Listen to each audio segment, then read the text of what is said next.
தூய சக்தின்னு சொல்லிட்டு தானே ஆட்சிக்கு வந்த. அப்புறம் எதுக்கு உனக்கு சோபா அரசியல்?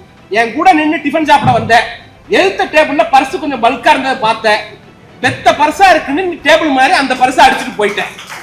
இமேஜை பில்ட் பண்றதுல விஜய் மோடி மாதிரி அவர் ஒண்ணுமே பண்ண முடியாது. ஊங்குறாங்களே, அவர் மோடியா இருக்கலாம், நாங்க ராகுலோ காங்கிரஸோ கிடையாது. நீ என்ன பில்டப் என்ன பண்ணு ராஜா, பார்த்துட்டு இருக்க. காங்கிரஸால் அதிகம் துன்பப்பட்ட கட்சின்னு ஒண்ணு இருக்குன்னா அது திராவிட முன்னேற்ற கழகம் தானே தவிர வேற ஒரு கட்சி கிடையாது.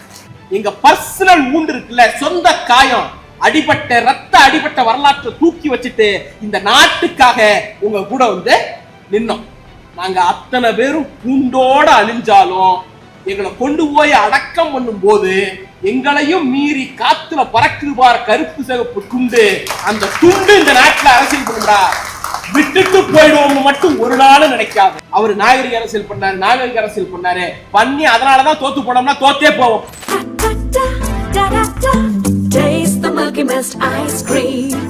Milky Mist ice creams.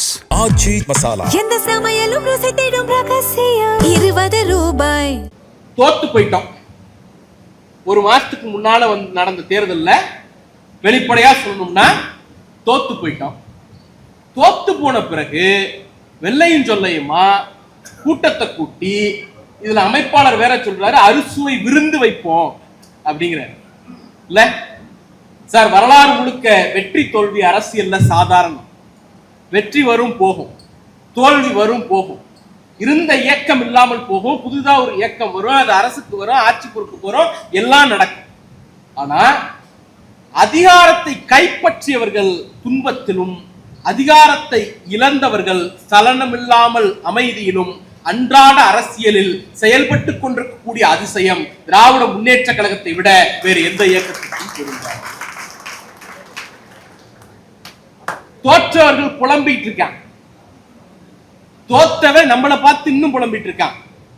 கோட்டச்சாமி நீ முதலமைச்சர் ஆயிட்ட, கண்ணை முடிச்சுக்கோ அப்படின்னு போய் உழுக்க வேண்டியதா இருக்கு.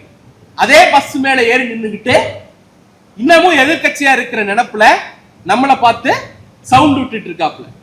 ஆனால் வெற்றி பெற்ற நாம் சலனம் இல்லாமல் அவரவர் அரசியலை, இயக்க அரசியலை, கட்சி அரசியலை பார்ப்பதற்கு அன்றாட பணிகளுக்கு திரும்பி விட்டோமே. இந்த இயக்கத்தை தவிர வேறு எந்த இயக்கத்திற்கும் அந்த பெருமை ஒரு நாளும் கிடைக்காது. ஒரே ஒரு விஷயம் தான் சார், ஏன் இந்த தோல்வி வலிக்குது? சில பேருக்கு வலிக்குது இல்ல, ஏன் என்ன காரணம்? இன்னைக்கு நம்முடைய மேலாள் அமைச்சர் மாவட்ட கழக செயலாளர் காலையிலிருந்து இப்போ வரைக்கும் நிகழ்ச்சிகள்ல பங்கெடுத்திருப்பார்.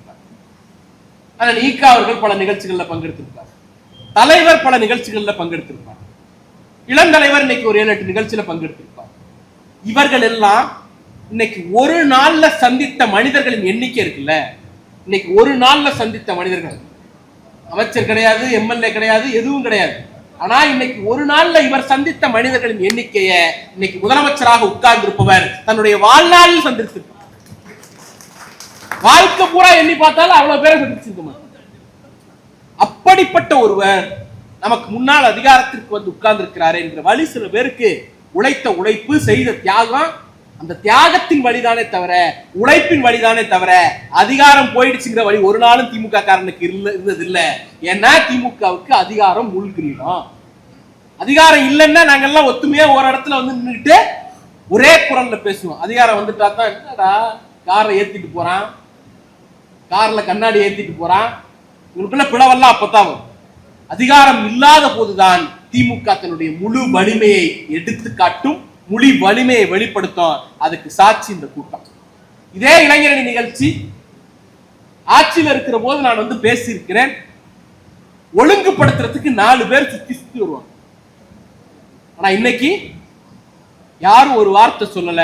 அவ்வளவு பேரும் அதே டீசென்டா, அதே டிட்டர்மினேஷனோட, ஒரு ஒழுங்கோட இங்க உட்கார்ந்து இருக்கிறோம்னா இந்த கட்சி தோல்வியிலிருந்து மீண்டெழக்கூடிய ஆற்றல் இங்கிருந்து தான் வருது அப்படிங்கிறது தான்.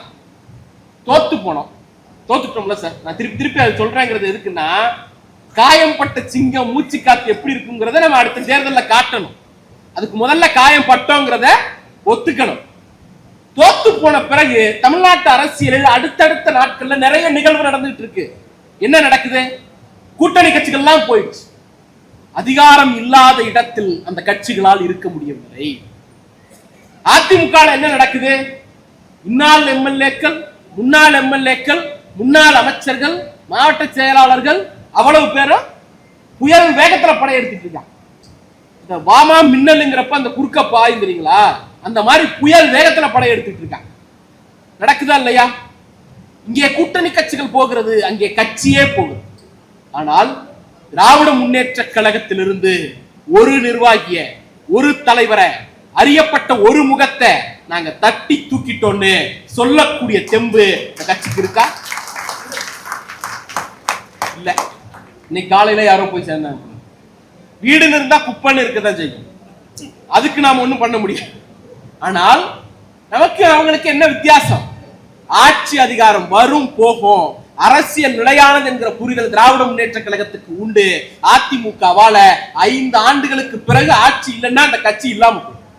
அந்த கட்சி தொடங்கிய காலத்திலிருந்து அதிகாரத்தில் இருந்து பழகிய கட்சி. இன்னைக்கு அதிகாரம் போயிடுச்சு, அடுத்த எலெக்ஷன்ல ஜெயிக்கிறோம் நினைச்சாங்க, திருப்பி தோத்து போயிட்டாங்க. தோத்த உடனே அந்த இடத்துல இருக்க முடியாம ஓடி போகிறார்கள். நான் அந்த இடத்திலிருந்து ஒருத்தரை பாராட்டுறேன், அந்த இடத்துல இருந்து ஒருத்தரை பெருசா நினைக்கிறேன்.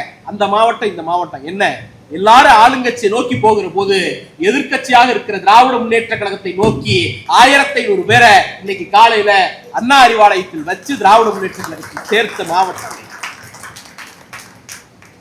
அந்த பெருமை நமக்கு மட்டும்தான் உண்டு. சார், நான் திருப்பி அதான் சொல்றேன், தோல்விக்கு நம்ம நிறைய காரணம் சொல்றோம். ஐடி விங் வேலை பார்க்கல, குறிப்பிட்ட ஸ்ட்ராட்டஜி அமைப்புகள் வேலை பார்க்கல, மாவட்டத்துல பிரச்சனை, ஒன்றியத்துல பிரச்சனை, நமக்கு பிரச்சனை, அங்க பிரச்சனை, இங்க பிரச்சனை அப்படிங்களா சொல்றோம். அதெல்லாம் நம்மை நாமே ஏமாத்திக்கிறதுக்கான உத்தி தானே தவிர, தலைவர் இப்ப அறிவிக்க போறாங்க, ஆய்வு குழு வந்திருக்கு, அறிக்கை வந்திருக்கு, அந்த அறிக்கையினுடைய முடிவுகளை தலைவர் நடவடிக்கை எடுக்க போறாங்க, அது வேற. ஆனால் அடிப்படை என்ன செய்தினா, நாம் தவற விட்ட இடம் ஒன்னே ஒண்ணுதான். நம்முடைய எந்த உத்தியும் தோத்து போகல, களப்பணி தோத்து போகல, ஐடி விங் வேலை தோத்து போகல, நிறுவனங்களுடைய வேலை தோத்து போகல, மாவட்ட செயலாளர் வேலை தோத்து போகல, எதுவும் தோத்து போகல. ஒரே ஒரு இடத்தில் தவறு இழைத்தோம். எந்த இடம்னா, எதிரி யாருங்கிறத தீர்மானிக்கிற இடத்துல மட்டும்தான் தவறு நம்ம தவிர மற்ற அத்தனையிலும் நம்ம அதிமுகவை நோக்கி இந்த போரை நாம் நடத்தியிருக்கோம். இந்த தேர்தலில் அதிமுகவை எதிர்த்து அரசியல் பண்ணோம். அதிமுக எங்கெல்லாம் வலிமையா இருந்துச்சோ அங்கெல்லாம் நாம தான் அதிகம் ஜெயிச்சோம். கோயில்பட்டி வரலாற்றில் நாம ஜெயிச்சதே கிடையாது. திருமங்கலம் தொடர்ச்சி அதிமுக ஜெயிக்கக்கூடிய ஒரு தொகுதி, இந்த முறை நம்ம ஜெயிச்சோம். கோயில்பட்டியில ஜெயிச்சோம். வால்பாறை நமக்கு டஃப்பான சீட்டு, ஜெயிச்சோம். இந்த திண்டிவனம் கடுமையான சீட்டுன்னு கருதப்பட்ட சீட்டு, ஜெயிச்சோம். விழுப்புரம், வானூர் ஜெயிக்கவே முடியாதுன்னு சொன்னாங்க, ஜெயிச்சோம். என்னோட தொகுதி பாபநாசம் தொகுதி ஜெயிக்கவே முடியாதுன்னாங்க, நம்ம கூட்டணியில ஜெயிச்சோம். மேலூர்ல திராவிட முன்னேற்ற கழக அணி ஜெயிக்கும்னு சொல்லியிருந்தா நம்ம நிர்வாகியே நம்பி இருக்க மாட்டாங்க. அந்த மேலூர்ல இங்க இருந்து போன ஒரு காங்கிரஸ்காரர் கடைசி நேரத்துல கேண்டிடேட்டா போட்டு ஒரு ஜெயிச்சார். என்ன செய்தி? அதிமுக எங்கெல்லாம் வலுவான போட்டியை கொடுத்ததோ அங்கெல்லாம் நாம ஜெயிச்சிருக்கோம். ஏன்னா நாம வேலை பார்த்தது அதிமுகவுக்கு எதிராக. அப்ப நம்ம வேலை சரியா பார்த்திருக்கோம், ஒழுங்கா பார்த்திருக்கோம். சென்னை, திருவள்ளூர், காஞ்சிபுரம், இந்த பக்கம் ராணிப்பேட்டை, வேலூர் இதெல்லாம் சேர்த்தோம்னா ஒரு 49-50 தொகுதி வருது. இந்த இடத்துல தான் நாம பெருசா போட்டோம். ஏன்? நாம வலிமையா இல்லைங்கிறதுனாலயா? அதிமுக இங்கெல்லாம் களத்திலேயே இல்ல, அதனால் நாம எதிர்த்து சண்டை செய்த எதிரி, போலியான எதிரி அந்த இடத்துல கொண்டுட்டான். நானும் கோல்டன் சட்டை பிடிச்சி சண்டையை போட்டுட்டு இருக்கோம். திடீர்னு இந்திரா கொஞ்சம் ஓரமா போங்கடான்னு உள்ள பூந்தா அது எப்படி இருக்கும்?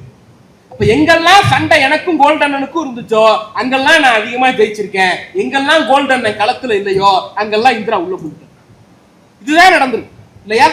அப்ப அடிப்படையில் நாம் செய்ய வேண்டிய ஒரு விஷயம், இந்த தேர்தலில் நாம் பண்ண பிரச்சனை எதிரியை தீர்மானிக்கிற இடத்துல பிரச்சனை பண்ணிட்டோம். அது எல்லாரும் தான், நீங்க நானு அவ்வளவு பேரும் பண்ணிட்டோம். அதுல எந்த மாற்று கருத்து இல்லை. சரி, இப்ப நீங்க அடுத்து வாங்க. இதுல இருந்து மீளவே முடியாதா? இதுல இருந்து ஒண்ணுமே பண்ண முடியாதா? சில பேர்லாம் சொல்றாங்களே, அவர் மோடி மாதிரி இமேஜ பில்ட் பண்றதுல விஜய் மோடி மாதிரி, அவர் ஒண்ணுமே பண்ண முடியாது ஊங்குறாங்களே அப்படிங்கிறாங்க. நான் அடிச்சு சொல்றேன் சார், அவர் மோடியா இருக்கலாம், தப்பு இல்லை. ஆனா நாங்க ராகுலோ காங்கிரஸோ கிடையாது. நீ என்ன பில்டப் என்ன பண்ணு ராஜா, பார்த்துட்டு இருக்கோம். அப்படிதானே? அந்த மோடி இமேஜையே உடைத்து காட்டிய சக்தி திராவிட முன்னேற்ற கழகமும் தலைவர் முத்துவேல் கருணாநிதி. நாங்க உன்னை ஃப்ரேம்லயே வைக்கல, நீ உள்ள புந்துட்ட. எங்களுடைய எதிர்ப்பு அரசியல் எப்படி இருக்குங்கிறத 5 ஆண்டுகள்ல நீங்க பாப்பீங்க. சரி, அடுத்து வருவோம். மக்கள்கிட்ட ஒரு பெரிய நம்பிக்கையை விதைச்சிட்டு தான் அந்த கட்சி ஆட்சிக்கு.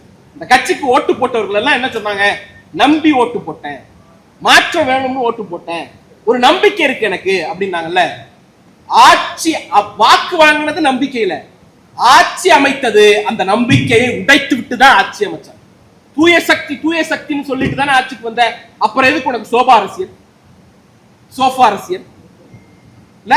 அடுத்த கேள்வி வரும்ல, சார் நாங்க குதிரை பேரம் பண்ணவே இல்லை அப்படின்னு சொல்றாரு. தலைவரை வந்து பார்த்தாரு, ஓகே. வைகோ அண்ணாவை போய் பார்த்தாரு, ஓகே. முனைவர் தொல் திருமாவளவன் அவர்களை பார்த்தாரு, கம்யூனிஸ்ட் தலைவர்களை பார்த்தாரு, அன்புமணி ராமதாஸை பார்த்தாரு, எல்லாரையும் பார்த்தாரு, எல்லாம் ஓகே. இந்த பட்டியல்ல போய் பார்த்திருக்கணும்னா எடப்பாடி பழனிசாமி தானே பார்த்திருக்கணும். முன்னாள் முதலமைச்சரை பார்த்திருக்கணும்னா பழனிசாமி தானே பார்த்திருக்கணும். ஏன் சிவி சண்முகம் வீட்டுக்கு போனேன்? என்ன காரணம்? என்ன காரணம்னா அதிமுகவில் ஒரு தரப்பை உடைத்து குதிரை பேரம் நடத்தினா இந்த ஆட்சிக்கே அவர் வந்திருக்கிறார். அப்ப அந்த இடத்துல என்ன ஆயிடுச்சு? ஓட்டு போட்ட மக்களுடைய நம்பிக்கை தகர்ந்து போயிடுச்சு. அடுத்து இந்த கூட்டணி கட்சிகள்லாம் இப்ப ஒண்ணு கிளம்பியிருக்காங்க.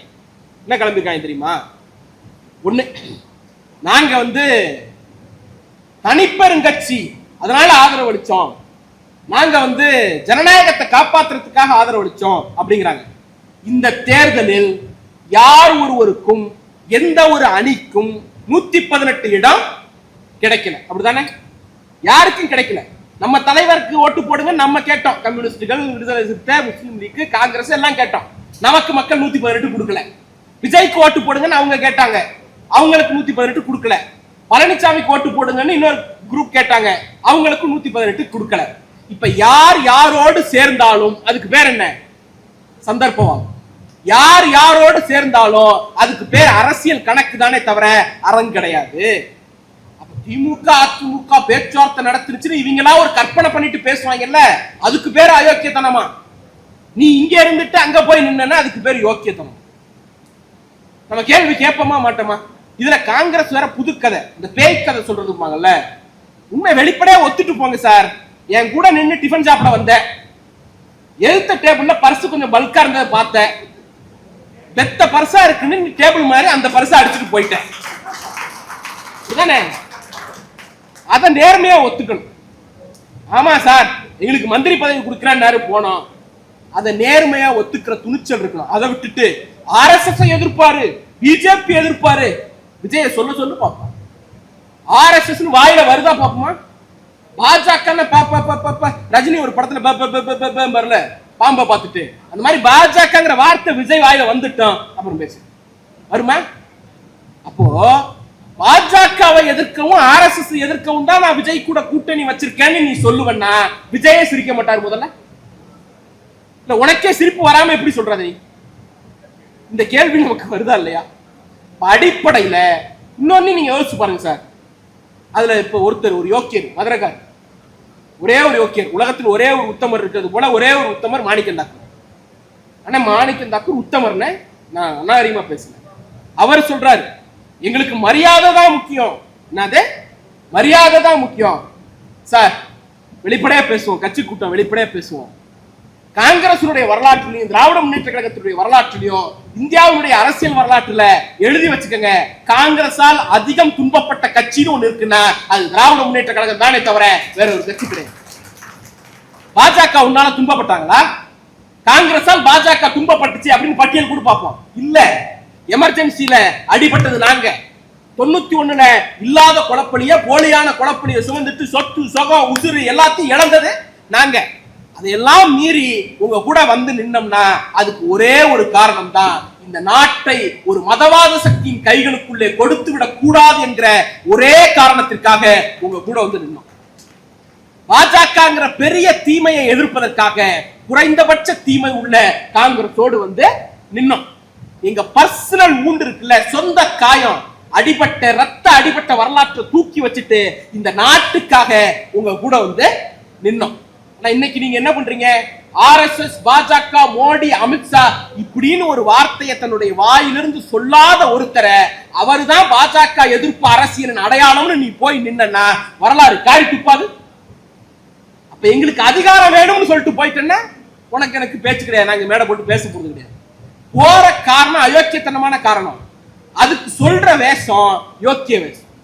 அதைத்தான் நான் கேள்வி கேட்கிறேன். சார் ஒன்னே ஒண்ணு சார், மரியாதைங்கிறாருல, மரியாதைங்கிறாருல சார், இந்தியா முழுக்க பாஜக காங்கிரஸ் எப்பெல்லாம் டார்ச்சர் பண்ணுச்சோ அப்பெல்லாம் வலுவா குரல் கொடுத்த ஒரே மாநில தலைவர், ஒரே தலைவர் நம்முடைய தலைவர். மம்தாவுக்கு அவங்களுக்கும் கான்ஃபிளிக்ட் இருந்துச்சு, இடதுசாரிகளுக்கு அவங்களுக்கும் கான்ஃபிளிக்ட் இருந்துச்சு, பல காலம் தேஜஸ்விக்கு அவங்களுக்கும் கான்ஃபிளிக்ட் இருந்துச்சு. உத்தரப்பிரதேச சரியா கூட்டணி அமையல. அந்த காலகட்டத்தில் எனக்கு தெரிஞ்சு நம்ம மாவட்டத்துல தான் நினைக்கிறேன் 2019ஆம் ஆண்டு நடந்த கூட்டத்துல வெளிப்படையாக ராகுல் தான் இந்த நாட்டின் அடுத்த பிரதமர் வேட்பாளர் என்கிற அறிவிப்பை வெளியிட்ட தலைவர். ஏன் என்ன காரணம்? ஒரே காரணம் தான், பிஜேபியை எதிர்க்கணும்னா நாமெல்லாம் சேர்ந்து நிக்கணும்னு நினைச்சோம். அந்த அணியை உடைத்திருக்கிறார் ராகுல். அவருக்கு பிஜேபி எதிர்ப்பு முக்கியம் கிடையாது. இந்த நாட்டில் வலிமையான கொள்கை தெளிவுள்ள மாநில கட்சிகள் ஆளக்கூடாது என்பதில் காங்கிரசுக்கும் பிஜேபிக்கும் மாறுபட்ட கருத்து கிடையாது. ஒன்னு எதிரில நின்னு கெடுக்கும், இன்னொன்னு கூட நின்னு கெடுக்கும். கூட நின்னு கெடுத்தது போதும், நீயும் போப்பான்னு எங்க பாரத்தை இறக்கி வச்சுட்டோம். இனி சுதந்திரமா நடக்கும். இந்த அரசியலை தான் நாம திருப்பி பேசணும். எல்லாத்தையும் தாண்டி ஒரு விஷயம் சார், இந்த தேர்தலில் நாம வீழ்த்தப்பட்டதற்கு மிக மிக மிக மிக முக்கியமான காரணம் என்ன தெரியுமா? நமக்கு எதிராக திட்டமிட்டு பரப்பப்பட்ட அவதூறுகள், கட்டுக்கள். திமுக தொடங்கி 75 வருஷம் ஆச்சு. தேர்தல் அரசியல்ல நாம வெற்றி பெற்று 50-60 வருஷத்துக்கிட்ட ஆயிடுச்சு.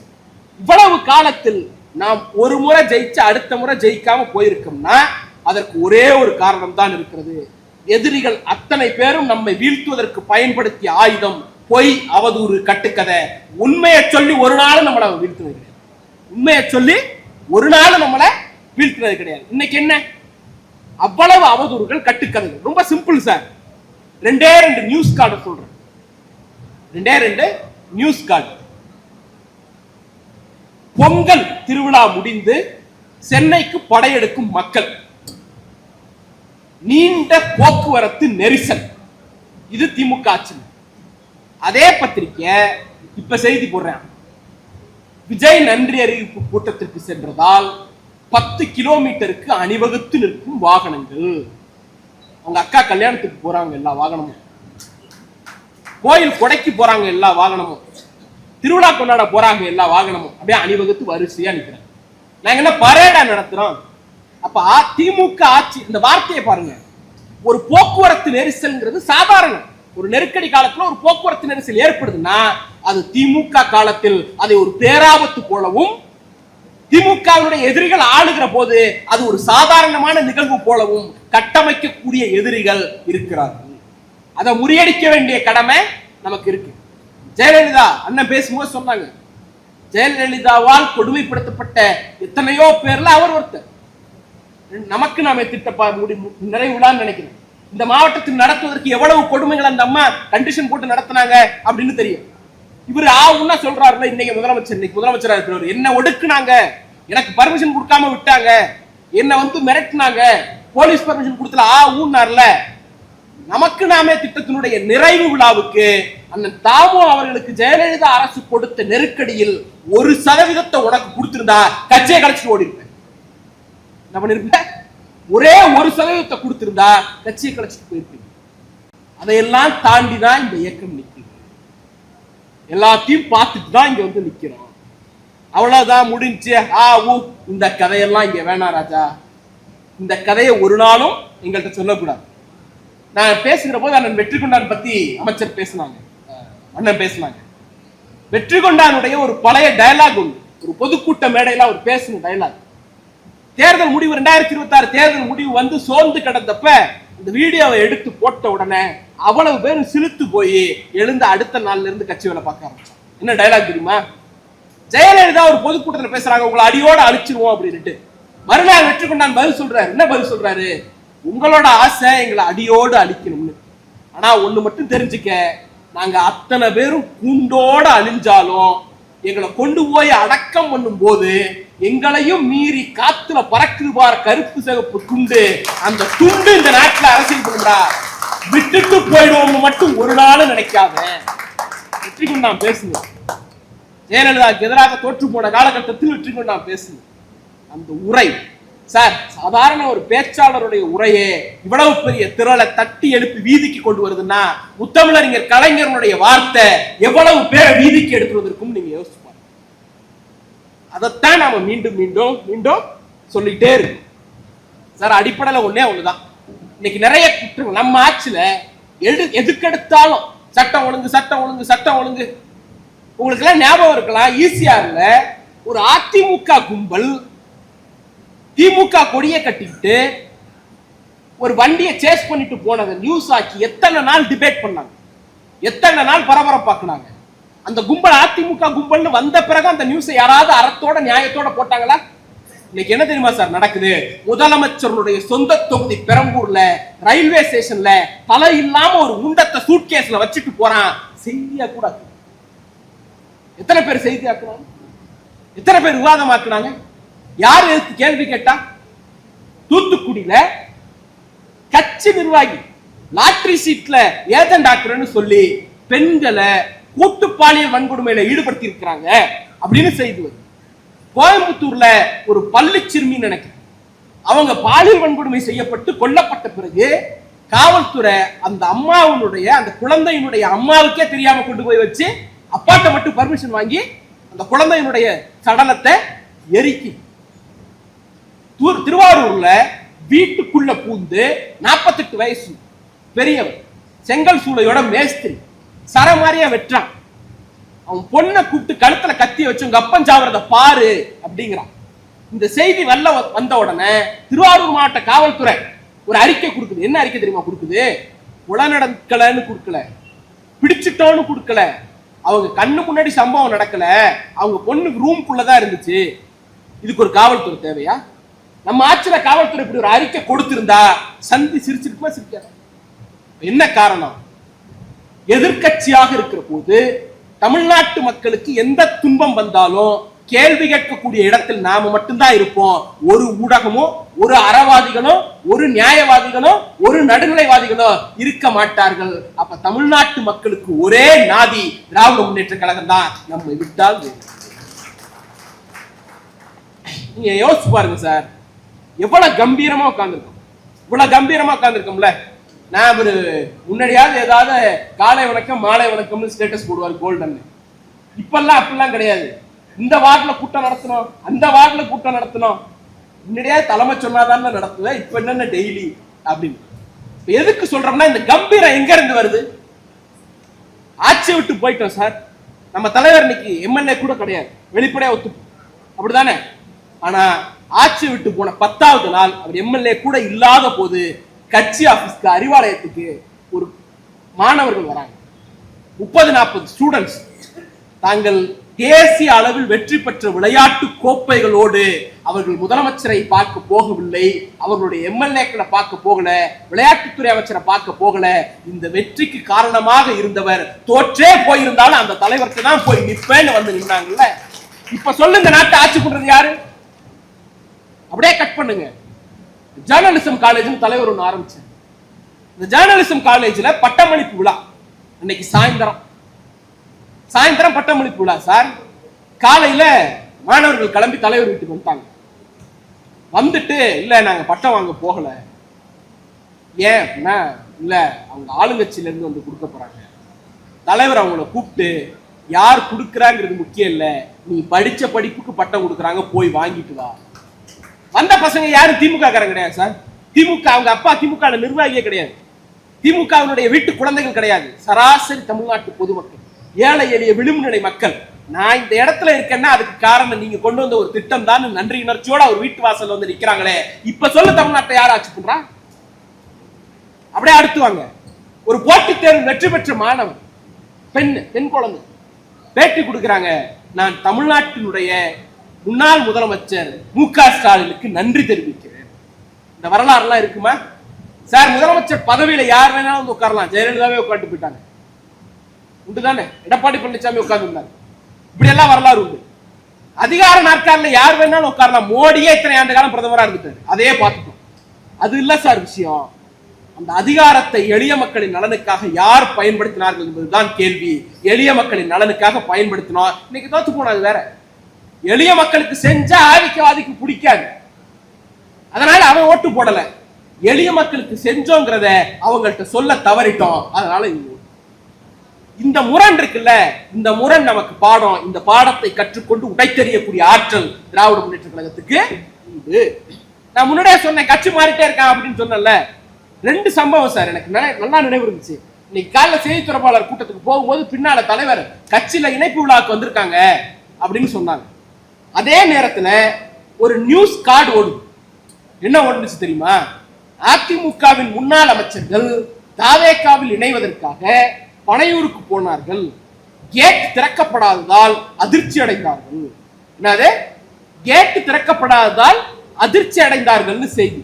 நான் ஒரு நிமிஷம் தலைவரை நினைச்சேன். என்ன பண்ணார் தெரியுமா? உங்களுக்கு நிறைய பேருக்கு இந்த செய்தி தெரிஞ்சிருக்கலாம், சிலருக்கு தெரியாம இருக்கலாம். அன்வர் ராஜான்னு அதிமுகவில இருந்து ஒரு மூத்த தலைவர் அதிமுகவில இருந்து விலகி திராவிட முன்னேற்ற கழகத்தில் சேர்ந்தார்.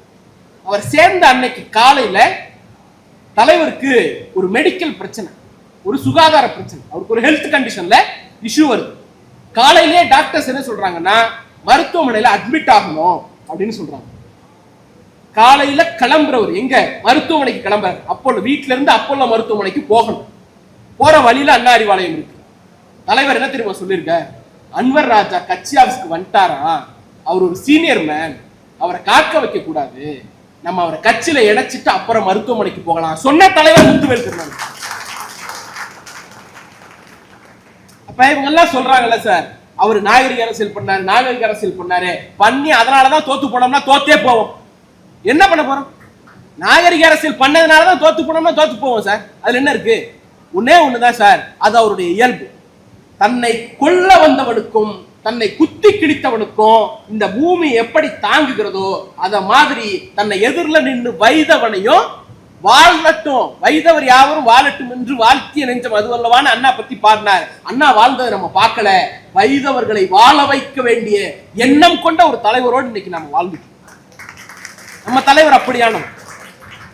பசங்க போய் பார்க்க போன இடத்துல ஒரு வார்த்தை சொல்லியிருக்காரு தலைவர். கரண்ட் பிரச்சனை பெருசா இருக்கு, அங்கங்க போக்குவரத்து பிரச்சனை எல்லாம் நடந்துட்டு இருக்கு, சில இடங்கள்ல தண்ணி இல்லைன்னு காலி குடங்களோட மக்கள் வந்து ரோட்ல நிக்கிறாங்க. பொதுவா ஒரு புதிய அரசு வந்துச்சுன்னா இப்படி மக்கள் இப்படி பண்ண மாட்டாங்க, ஆனா இப்படி பண்றாங்கன்னா அவங்க யார்கிட்ட போய் என்ன கேட்கறதுன்னு தெரியாம தவிக்கிறாங்க அப்படின்னு. யார? ஒரு மாசத்துக்கு முன்னால நமக்கு வாக்களிக்காமல் நம்ம வீட்டுல உட்காருங்கன்னு சொன்ன மக்களுக்காக கொஞ்சம் கூட கோபம் இல்லாமல், கொஞ்சம் கூட ஆத்திரப்படாமல் அந்த மக்கள் யாரிடம் போய் கேட்பது என்று தெரியாமல் தவிக்கிறார்கள். இதுதான் திமுக, இதுதான் தலைவர். இந்த குணத்தோட இருந்ததால தோத்தோம்னா தோத்து இல்ல. அப்படி என்ன நம்ம கெட்டவனா இருந்தாலும் ஜெயிக்க முடியுமா? அப்படி எல்லாம் கிடையாது. நான் திருப்பி சொல்றேன் சார், நான் இந்த இடத்துக்கு வாங்கினேன், நான் ஆரம்பத்துல பேசணும்ல, ஏன் அதிமுக இருந்து கொத்து கொத்தா போறான், திமுக இருந்து ஒன்னத்தையும் எடுக்க முடியல? ஒன்னே ஒண்ணுதான், இங்க யாரும் உறுப்பினர் அட்டை வாங்கி உறுப்பினரா சேர்ந்தவன் கிடையாது. இந்த காடை தூக்கி போட்டா கட்சிக்காரன் இல்லைங்கிற கதையெல்லாம் இங்க கிடையாது. பிறக்கும் போதே திமுக காரன், சாகுற வரைக்கும். அந்த வரலாறு நம்மளை தாண்டி யாருக்கும் கிடையாது. அண்ணன் அவருடைய அனுபவத்துல இருந்து நிறைய சொன்னார். தேர்தல் தோல்விக்கு 3வது நாள் எனக்கு ஒரு போன், ஒரு பெரிய கார்பரேட்ல நான் வேலை பார்த்த காலத்துல எனக்கு மேனேஜரா இருந்தது.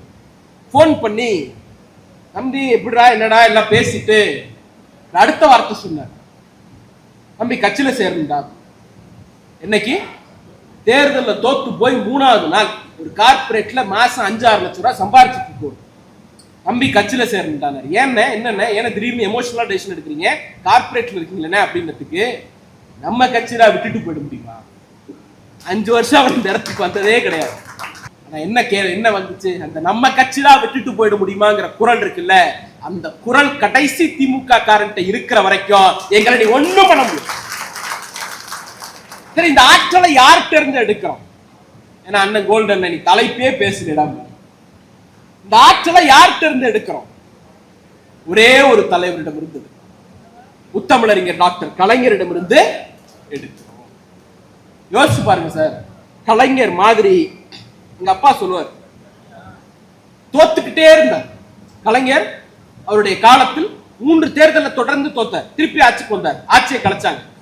அடுத்து ஜெயிக்க வேண்டிய தேர்தல் ஒரு கொலைப்பணி, தேவையில்லாத கொலைப்பணி, 2 சீட் தான் ஜெயிச்சோம், திருப்பி ஜெயிச்சோம், திருப்பி போனுச்சு ஆட்சி, அதுக்கப்புறம் மைனாரிட்டி அரசு. இப்படி ஒரு ரோலர் கோஸ்டர் மாதிரி இருந்துட்டே இருந்து நிறைய தோல்வி, கொஞ்சமா வெற்றி, இப்படி எல்லாம் இருந்திருக்குல்ல. அப்ப திமுக தொண்டர்கள் என்ன மனநிலையில இருந்தாங்கன்னு எங்க அப்பாட்ட கேட்டேன். எப்ப கேட்டேன்னா 2016ல தோத்த பிறகு எங்க அப்பாட்ட போய் கேட்டேன், இந்த மாதிரி நீங்க நிறைய தோத்துருப்பீங்கல்ல உங்க சின்ன வயசுல, எப்படி இருக்கும் அந்த ஃபீலு, எப்படி நினைப்பீங்க, எப்படி அதுல இருந்து மீண்டு வருவீங்கன்னு கேட்டப்ப, அதெல்லாம் ஒண்ணும் இல்லப்பா, வீட்டை விட்டு வெளில போக கூச்சமா இருக்கும், கடுப்பா இருக்கும், என்னடா நேற்று வரைக்கும் நம்ம எல்லாம் ஓடி ஓடி செஞ்ச மக்கள் ஓட்டு போடலையேன்னு அலுப்பா இருக்கும், மறுநாள் காலையில முரசொலியில ஓய்ந்து விட்டாயா உடன்பிறப்பேன்னு கலைஞர் எழுதுவாரு, எல்லாத்தையும் தூக்கி போட்டு வேட்டையை கட்டு வெளில போயிடுவாங்க.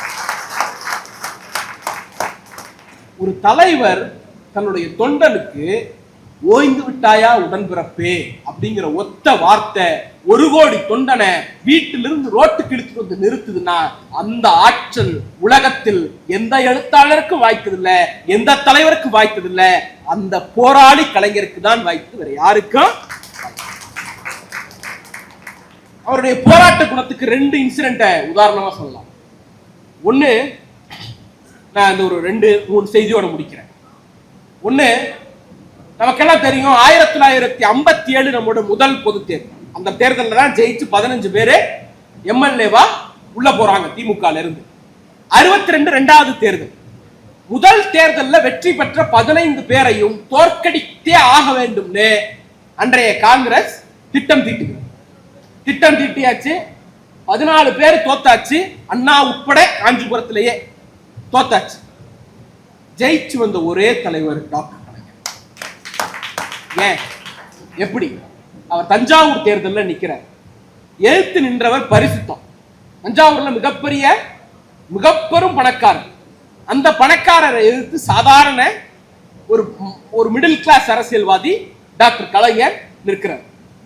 அன்னைக்கு பெரியார் நமக்கு எதிராக பிரச்சாரம் பண்ணார், காங்கிரஸ் ஆதரிச்சார். அன்னைக்கு நாடு முழுக்க போய் பிரச்சாரம் பண்ணிட்டு வந்த பெரியார் தஞ்சாவூருக்கும் வந்தார். அப்பெல்லாம் பொதுக்கூட்டம் இந்த மாதிரிலாம் இருக்காது. இங்க நின்று பேசினா 1 கிலோமீட்டருக்கு அந்தாண்ட வரைக்கும் மக்கள் கூட்டமா நிற்பாங்க. அந்த கூட்டத்தோட முடிவுல நம்ம கட்சியினுடைய பணிமனை ஒண்ணு இருக்கு. பணிமனைனா இப்பெல்லாம் இந்த ஃபேனு அது இதெல்லாம் கிடையாது, அண்ணன் ஜென்செட் வேற போட்டுருக்காரு, அதெல்லாம் கிடையாது. சும்மா ஒரு கீத்து கொட்டா. தந்தை பெரியார் மேடைக்கு வருகிறார். அப்பெல்லாம் 3 மணி நேரம் 4 மணி நேரம் பேசுவாங்க. பேச தொடங்குகிறார். பேச தொடங்கும் போது எடுத்த எடுப்புல திட்ட மாட்டோம்ல, எதிரியே ஆனாலும் எதிரில் நிக்கிறவரே ஆனாலும் அவரோட நல்ல குணம் 4 குணத்தை சொல்லி, என்ன பேசுறது எச்ராஜா கிடையாது பெரியார். நல்ல குணம் 4 குணத்தை பட்டியல் போட்டுட்டு அதுக்கப்புறம் தான் தன்னுடைய பிரச்சாரத்தை செய்வாங்க. அப்ப கலைஞருடைய ஆற்றலை வியந்து பெரியார் பேசுறார். முதல் 5 நிமிஷம் பேசி முடிச்சுட்டு திமுகக்கு ஏன் ஓட்டு போடக்கூடாதுன்னு வரிசையா அடுக்கிற. அப்படியே பேசிட்டே இருக்கிறாரு. 1 மணி நேரம் போது, 1.5 மணி நேரம் போது, ஒரு சின்ன பையன் கையில பிட் நோட்டீஸோட கூட்டத்துக்குள்ள போறான், டப்பு டப்பு டப்பு டப்புன்னு டிஸ்ட்ரிபியூட் பண்றான். மேடையில ஏறினா மேடையில ஏறி பெரியார் மடியில வச்சுட்டு இறங்கி ஓடுறான். இந்த பேப்பரை எடுத்து பெரியார் படிக்கிறார். பேப்பரை படிச்சு முடிச்சுட்டு, கருணாநிதியை ஒருவராலும் தோற்கடிக்க முடியாது, மேடையை விட்டு இறங்கி போய். இந்த பேப்பர்ல என்ன இருந்தது? பேப்பரில் இருந்தது, முதல் 5 நிமிஷம் பெரியார் கலைஞரை பாராட்டி பேசினார்ல, அதை எல்லாவற்றையும் எழுதி, ஆகவே கலைஞருக்கு வாக்களியுங்கள் என்று பெரியார் கேட்டதாக ஒரு பிட் நோட்டீஸ. இன்னைக்கு லிப்டோஸ் இருக்கு, ஆஃப்செட் இருக்கு, டிஜிட்டல் இருக்கு, எல்லா வகையான கேம்பெயின் மெத்தடாலஜி நம்ம கிட்ட இருக்கு. இவ்வளவு என்ன, இன்னும் வெளிப்படையா சொல்லணும்னா ஆள், அம்பு, படை, பரிவாரம் எல்லாம் இருக்கு. அன்னைக்கு ஒண்ணும் கிடையாது. அந்த காலத்தில் அது வெற்றி பெற்றார்ல, அந்த முனைப்பு, அதுக்கு பேரு தான் போராட்ட குணம். அந்த போராட்ட குணத்தை தன் வாழ்நாளில் சாகர தருணம் வரைக்கும் கைவிடாத ஒரு தலைவர் இருந்தார்னா, போராளிக்கு வெற்றி தோல்வி சாதாரண சார். போராளிக்கு வெற்றி தோல்வி ரொம்ப சாதாரணம். ஒரு பெரிய இழப்புல யார் நிலைகுலையாம இருக்கிறாங்களோ அவர்கள் தான் தலைவர். பெரும் பெரும் இழப்புகளில் நிலைகுலையாமல் இந்த இயக்கத்தை கட்டி காப்பாற்றிய முத்துவேல் தலைவர் தான், கலைஞர் தான் தலைவர். உங்க எல்லாருக்கும் முரசொலி ஆபீஸ் இன்னைக்கு இருக்கிற ஆபீஸ் தெரியும். அந்த ஆபீஸ்ல 91 ராஜீவ் அசாசினேஷனுக்கு பிறகு எல்லா இடத்துலயும் பூந்து அடிக்கிறாங்க. நம்ம வீடு எல்லா வீட்டையும், எங்க வீட்டுல அப்பெல்லாம் அடிச்சாங்க. நான் பிறக்கல, தெரியும், செய்தி தெரியும். அந்த அசாசினேஷனுக்கு பிறகு முரசொலி அலுவலகம் எரிக்கப்பட்டு சாம்பலாக்கப்பட்டு கிடக்கு. நம்ம இந்திரா பேசினார்ல பீனிக்ஸ் பறவைன்னு, இந்த பீனிக்ஸ் பறவை என்ன பண்ணும்னா அது அந்த சாம்பல் ஆன பிறகு அந்த சாம்பல்ல இருந்து எழுந்து வருமா, அதனாலதான் இந்த பீனிக்ஸ் பறவை. சாம்பல் ஆன பிறகு ஏதாவது எழுந்து வருமா, அது ஒரு கற்பனை. அந்த சாம்பல்ல இருந்து அது ஒரு கிரேக்க கற்பனை. சாம்பல்ல இருந்து எழுந்து வந்த பீனிக்ஸ் பறவைன்னுட்டு, பீனிக்ஸ் பறவைக்கு கலைஞர் மட்டும்தான் உதாரணம். எப்படி தெரியுமா? முரசொலி அலுவலகம் எரிக்கப்பட்டு கிடக்கு சார், கம்ப்ளீட்டா சர்வ நாசம், மொத்த இன்வெஸ்ட்மெண்ட்டும் போயிடுச்சு. அடுத்து முரசொலி எடிசன் வருது. என்னைக்கு வந்திருக்கும் நினைக்கிறீங்க? ஒரு வாரம் கழிச்சு, 4 நாள் கழிச்சு, அடுத்த நாள், முதல் நாள் இரவு எரிக்கப்படுகிறது முரசொலி. அன்னைக்கு சாயந்தரம் முரசொலி தமிழ்நாடு முழுக்க எரிக்கப்பட்ட அலுவலகம். கண்ணீர் சிந்தறதுக்கு கூட நேரம் கிடையாது. ஆனாலும் முரசொலியை ஒவ்வொரு வீட்டுக்கும் கொண்டு போய் சேர்த்தார் முத்தமிழறிஞர் கலைஞர். என்ன டைட்டிலோட வந்துச்சு தெரியுமா? புகழ்பெற்ற வாசகம். உலகப்போர் காலகட்டத்தில் லண்டனில் டேக் இட்னு சொன்னார். அதாவது லண்டன் குண்டு மழை பொழிகிற போது இதை லண்டன் எதிர்கொள்ளும், பிரிட்டன் எதிர்கொள்ளும் அப்படின்னு அன்றைய அரசாங்கம், சர்ச்சில் அரசாங்கம் டிக்ளேர் பண்ணுச்சு. அதே போல முரசொலி கேன் டேக் இட் என்ற டைட்டிலோட எரிக்கப்பட்ட முரசொலி அலுவலகத்திலிருந்து தமிழ்நாடு முழுக்க முரசொலி டிஸ்ட்ரிபியூட்டர். ஒரு போராளியால் மட்டும்தான் இது சாத்தியமே தவிர என்ன ஒரு பெரிய நிலை குலையக்கூடிய தன்மை வரும் பொழுது நிலை குலையாமல் நிற்கக்கூடிய ஆற்றலை நாம கலைஞர்கிட்ட தான் கத்துக்கணும். 2016 தோல்வி, எப்படியும் ஜெயிச்சிரோம் நினைச்சோம், தோத்துட்டோம். 2016 தோற்ற பிறகு கலைஞருக்கு சர்வ நிச்சயமா தெரியும் அவர் நம்மை விட மிக மிக மிக மிக மிக பெரிய அறிவாளி. அதுதான் அவருக்கு கடைசி தேர்தல் நிச்சயம். நீ ஒரு நாளும் இந்த சீட்ல வந்து உட்கார முடியாதுன்னு தெரியும். அப்படி இருக்கிற இடத்துல நீங்களும் நானும் இருந்ததுதான் என்ன பண்ணுவோம்? முடங்கி போயிடும்.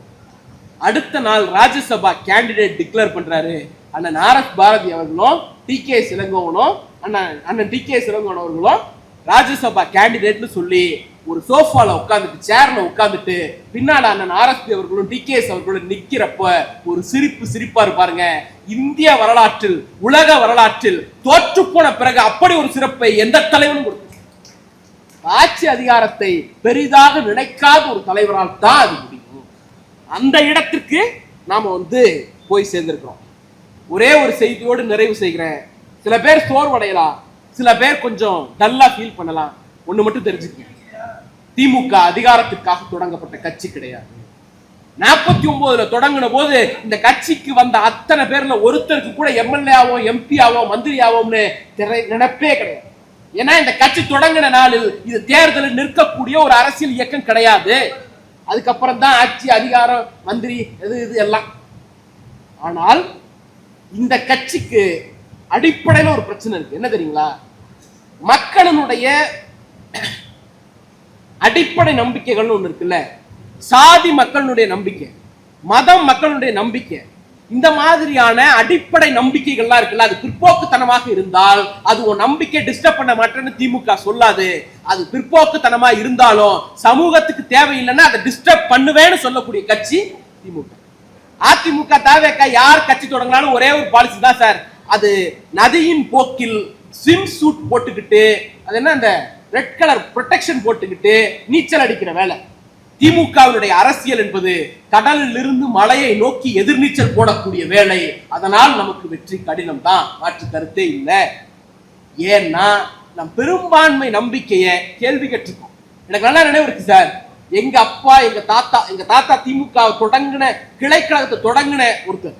ஏன் தொடங்குனீங்கன்னு அவர் உயிரோட நான் பிறந்தப்ப, ஆனா அவர் கூட சேர்ந்து தொடங்கினார்ல, அவர்கிட்ட நான் கேட்டப்ப சொன்னார், பண்ணை ஆதிக்கத்துக்கு எதிரா அவன்கிட்ட சாட்டை அணி பட முடியல, அவன் காங்கிரஸ்காரன், அதுக்கு எதிரா நான் திமுகவை நாங்க தொடங்கணும், பண்ணை ஆதிக்கத்துக்கு எதிரா தொடங்கினாங்க. பக்கத்தூர்ல எங்க மாமா அவருடைய அப்பாட்ட கேட்ட போது சொன்ன செய்தி, சாதி ஆதிக்கத்துக்கு எதிரா நான் திமுக சேர்ந்தேன்னு அந்த காலத்துல சொல்லியிருக்காரு. அப்ப எந்தெந்த வடிவங்களில் ஆதிக்கம் இருந்ததோ அந்த ஆதிக்கத்தில் பாதிக்கப்பட்ட மக்கள் எல்லாம் சேர்ந்து தொடங்கிய இயக்கம் தான் திராவிட முன்னேற்ற கழகம். இந்த வரலாறு வேற எந்த கட்சிக்கும் கிடையாது. இன்னைக்கு விட்டுட்டோமா? அப்படிலாம் கிடையவே கிடையாது சார். அதெல்லாம் போய் இன்னைக்கு நாம அந்த கோர் வேல்யூஸ் விட்டுட்டோம்னு சொன்னா நிச்சயமா போய். அதற்கு மிகச்சிறந்த உதாரணம் இங்க மேடையில் உட்கார்ந்திருக்கக்கூடிய அந்த நண்பரசன் இளைஞரனுடைய கூட்டம். நான் பங்கு பெற்ற முதல் கூட்டம் காஞ்சிபுரத்துல மாங்காடு பகுதியில் நடக்குதுன்னு நினைக்கிறேன். மாங்காட்டுல நடக்குது. எல்லாரும் புது பசங்க, புதுசா அப்பதான் இளைஞர் அணிக்குள்ள வராங்க. ஒன்றிய நகர பகுதி பேரூர் நிர்வாகிகள் வரிசையா எல்லாத்தையும் சொல்லிட்டு ஒரு வார்த்தை சொன்னார் சார். எல்லா சாதிக்காரனும் இருக்க அவருக்கே உரிய லாங்குவேஜ்ல சொன்னார். நான் உன்னை மட்டும் மனசுல வச்சுக்க, கருப்பு சேப்பு வேட்டி கட்டிட்டா சாதியை தூக்கி வெளில போட்டுனோம் திமுக காரங்கிற உணர்ச்சியோட இருக்கணும் சார். அரசியலுக்கு உள்ள வரவனுக்கு தேர்தல் வேலை பார்க்கறது எப்படின்னு சொல்லி கொடுக்கலாம். சொல்லி கொடுத்துருந்தோம்னா நம்ம இப்படி இருக்க மாட்டோம். உள்ள வரவனுக்கு எப்படி அரசியல் பண்ணணும்னு சொல்லி கொடுத்துருக்கலாம். சாதியை தூக்கி போட்டு உள்ள வாடான்னு சொல்லக்கூடிய தெம்பு திராணி எங்களுக்கு மட்டும்தான் சார் இருக்கு, வேற யாருக்கும் கிடையாது. நீ டயலாக் அடிக்கலாம், சாதி பார்க்காம பண்ணோம், பணம் பார்க்காம பண்ணோம். அவர் சொல்றாரு, அடுத்த நாள் சேலத்துல இருந்து ஒரு குரல் வருது, அவர் அப்படிதாங்க கதை சொல்லுவாரு, பக்கத்துல இருக்கக்கூடிய கேண்டிடேட் காசு கொடுத்தா ஜெயிச்சான். சொன்னது நான் இல்ல, டிவிகே உடைய கேண்டிடேட். அண்ணன் கூட சொன்னாங்கல்ல, இங்க மறைமலை நகர்ல இருந்து ஒருத்தர் மந்திரி ஆயிருக்காரு ஸ்ரீரங்கத்துல இருந்து. ஏன் மறைமலை நகர்ல இருக்கக்கூடிய ஒரு ஐயரை கூட்டிட்டு போய் ஸ்ரீரங்கத்துல நிறுத்தி நான் எம்எல்ஏ ஆக்குவேன் மந்திரி ஆக்குவேன்னு சொன்னா இதுக்கு பேரு சாதி இல்லையா? இதை நம்ம கேட்டுக்கணுமா? 6 மாசத்துக்கு அமைதியா இருக்குமா? என்ன காதுல பூச்சுத்திட்டு இருக்குமா? நீங்கெல்லாம் என்ன 4 வயசு 5 வயசுல எங்க மாமன் மடியில உட்கார வச்சு காது குடுத்தாங்க. நீ புதுசா வந்து குத்த வேண்டாம். ஒரே செய்தி தான், இந்த நாட்டில் எதிர்நீச்சல் போடுவதற்காகவே தோன்றிய இயக்கம் இருக்குன்னா அது திராவிட முன்னேற்ற கழகம் தான். மற்றவர்களுக்கு இல்லாத சவால்கள் நமக்கு இருக்கிறது. எல்லா சவால்களையும் முறியடிக்கக்கூடிய ஆற்றல் திமுக கிட்ட மட்டும்தான் இருக்கு, வேற யார்கிட்டையும் இல்லை சார். நம்பிக்கையோட இருங்க.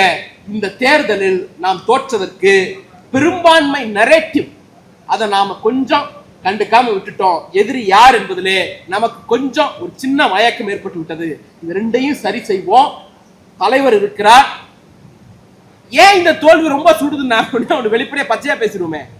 தொடர்ந்து தோத்துக்கிட்டே இருந்த கட்சிக்கு தொடர்ந்து ஜெயிச்சுக்கிட்டே இருந்த ஃபீலை கொடுத்தவர் நம்முடைய தலைவர் தான். 14 வருஷம் தோத்தோம், 10 வருஷம் தோத்தோம் அப்படின்னு சொன்ன கட்சிக்கு 2016 முடிஞ்ச பிறகு 19ல வெற்றி, 19 இடைத்தேர்தலில் வெற்றி, 21ல வெற்றி, 21க்கு பிறகு நடந்த நகர்ப்புற உள்ளாட்சியில வெற்றி, அதுக்கப்புறம் நடந்த நாடாளுமன்றத்துல 40க்கு 40 தொடர்ச்சியா ஒரு 10 வருஷம் வெற்றி வெற்றி வெற்றின்னு காதுல விழுந்துட்டே இருந்துச்சா? அதனால அந்த தோல்வி கொஞ்சம் சுடுது. மற்றபடி தோல்வியை எதிர்கொள்ள பழகியவர்கள் திமுக காரர்கள், அவமானங்களை எதிர்கொள்ள பழகியவர்கள் திமுக காரர்கள். எங்களை அடிச்சு விரட்டினாலும் உன் வீட்டு வாசல்ல வந்து உனக்கு என்ன தேவைன்னு கேட்கக்கூடிய இயக்கம் இந்த இயக்கம். எங்களை விட்டுட்டு இந்த நாட்டில் எவனும் அரசியல் பண்ணிட முடியாது, அதை மட்டும் மைண்ட்ல வச்சுக்கோ. எதிரிக்கும் துரோகிக்கும் சேர்த்தே சொல்றேன், எங்களை விட்டுட்டு எங்களை முடிச்சிட்டு இந்த நாட்டில் அரசியல் பண்ணுவோம்னு நினைச்சின்னா நீ தோத்துதான் போவ. திமுகவை எந்த கும்பனாலும் அழிக்க முடியாது. நன்றி, வணக்கம்.